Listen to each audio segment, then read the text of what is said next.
Petit 3. Loi de décroissance radioactive. 3.1. Expression de la loi de décroissance. Un échantillon radioactif renferme à la date T N radionucléides. Il renferme à la date T plus dt N plus Dn radionucléides.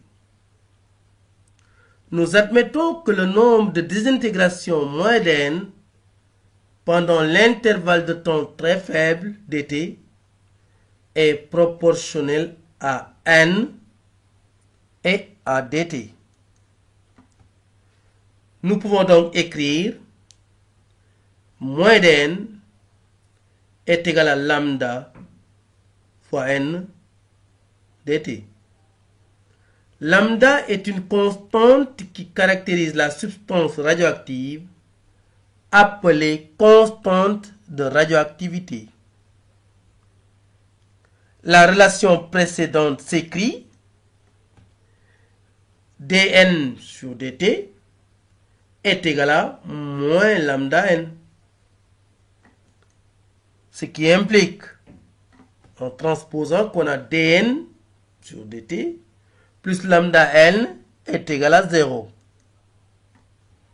Là, on a une équation différentielle dont la solution est sous la forme n égale à k exponentielle de moins lambda t.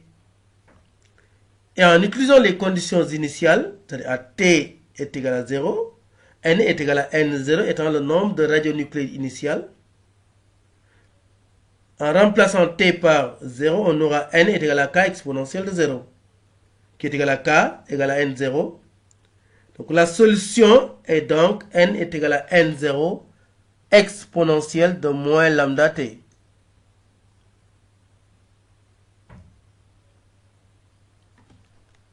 Conclusion. Le nombre de radionucléides dans un échantillon donné décroît suivant une loi exponentielle donnée par la relation n égale n0 exponentielle de moins lambda t. 3.2 demi-vie. 3.2.1 définition. On définit la période radioactive ou demi-vie T comme étant le temps nécessaire à la désintégration de la moitié des noyaux radioactifs initialement présents dans l'échantillon.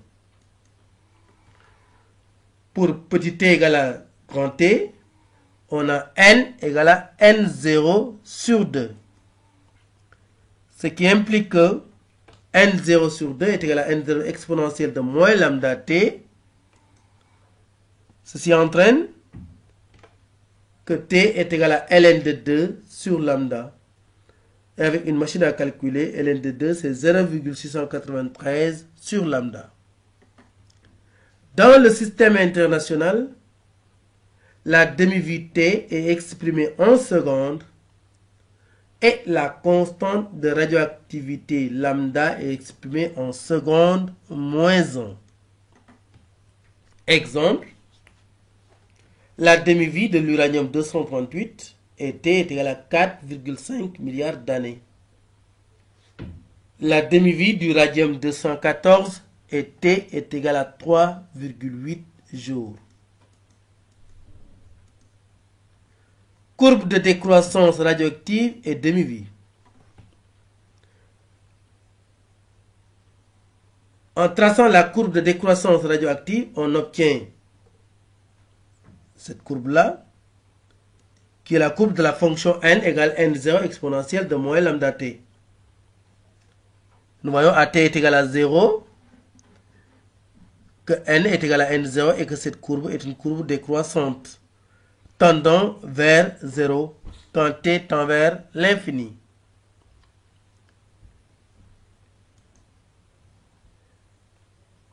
Pour la détermination graphique de t, nous voyons que à t égale à grand T, n est égal à n0 sur 2.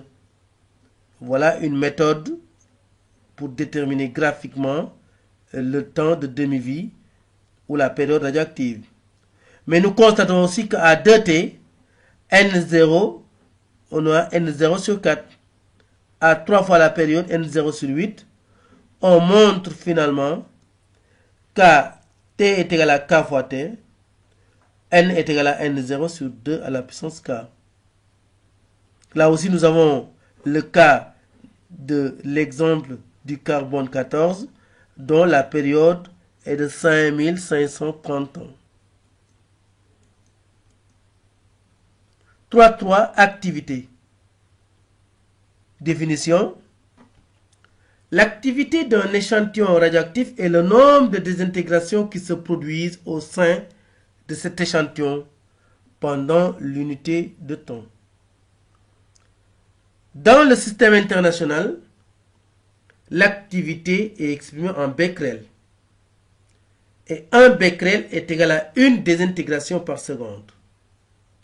Dans la pratique, l'activité est aussi exprimée en curie. Et 1 curie est égal à 3,7 10 puissance 10 becquerel. Expression de l'activité. L'activité instantanée d'un échantillon est notée A majuscule donnée par la relation A est égal à moins D de N sur D de T, c'est la dérivée. Et en dérivant, on aura lambda N0 exponentielle de moins lambda T.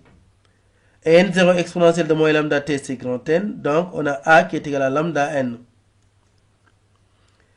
À la date T est égal à 0, nous pouvons aussi écrire que A0 est égal à lambda N0, appelée activité initiale.